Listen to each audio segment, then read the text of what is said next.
Robert H. Schuller once said, "Tough times never last, but tough people do." COVID-19, also known as coronavirus, is something that everyone needs to take seriously so our hospitals do not get overwhelmed. In order to help our healthcare system, we must all educate ourselves on how we can help slow the spread of coronavirus. The first step towards slowing the spread is to learn how we decrease our chances of getting the virus. Next, if the need arises to travel somewhere where you're in close contact with other people, then there are some precautions that everyone needs to take. Lastly, if someone is developing symptoms of COVID-19, there are some steps for that person to follow so that they do not spread the virus to others.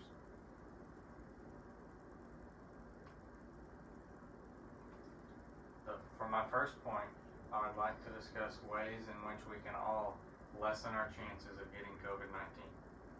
According to the New York Times, it is very important to stay home as much as possible. It is very important to avoid close contact with others that are outside of your home. It's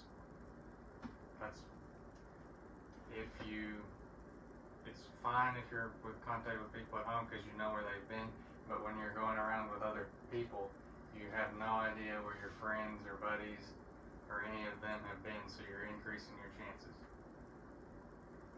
According to Mayo Clinic, it is also important to disinfect surfaces in your house that are touched often.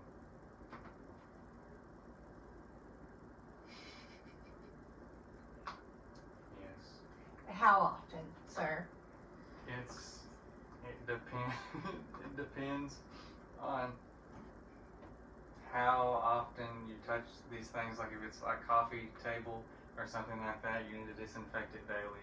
But if it's somewhere you don't go, then it's not as important to you still need to disinfect it, but not daily like you would something that you touch all the time. Okay. Now that we have discussed the best ways to avoid getting coronavirus, let's discuss how to minimize your risk if you have to leave your house. For my second point, I would like to discuss how to lessen your chances of catching coronavirus if you need to go into public. An article by Catherine Roberts states that wearing some type of face covering is important if you're in a public place. So anything like a face mask or even cloth, you can tie it and wear it over your face. Anything is better than nothing. And it's important to wash your hands and use hand sanitizer at every opportunity. And wearing gloves can be really helpful for you, but if you're wearing your gloves and you have a phone and you just have your gloves on and you're touching your phone and then you take your glove off, and you just keep touching your phone, then you're defeated the purpose of wearing gloves in the first place.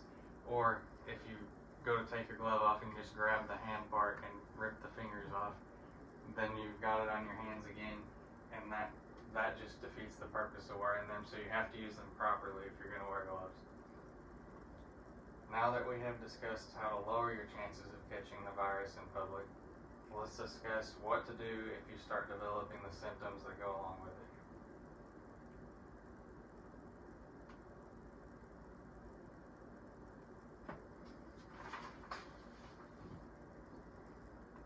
For my last point, I would like to discuss what to do if you have symptoms and believe you have the coronavirus. The St. Louis Post-Dispatch says you should isolate yourself from everyone until you have been free of any symptoms for at least 72 hours.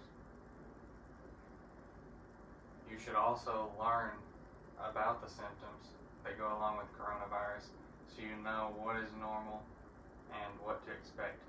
So if you don't have anything, a symptom that is normal, then you should probably seek medical advice to figure out why you're having a different symptom. You should also keep track of your symptoms so you know if you're getting better or if you're slowly getting worse, like if you should check your fever daily to see if that's improving, worsening, or anything like that, so you can update a doctor if you need to. In conclusion, if we take precautions against the coronavirus, such as wearing gloves, disinfecting things, masks, and follow guidelines set in place if you develop symptoms, such as isolating yourself from others and until 72 hours have passed, then we will not only help ourselves, but also help prevent our healthcare system from being overrun. This is a graphic of the healthcare system, and it shows cases without protection measures, and they're going through the roof, and it's way above the healthcare system's ability to keep up. But with the protection measures, we're slowly going below the line where our healthcare system can keep up with our cases.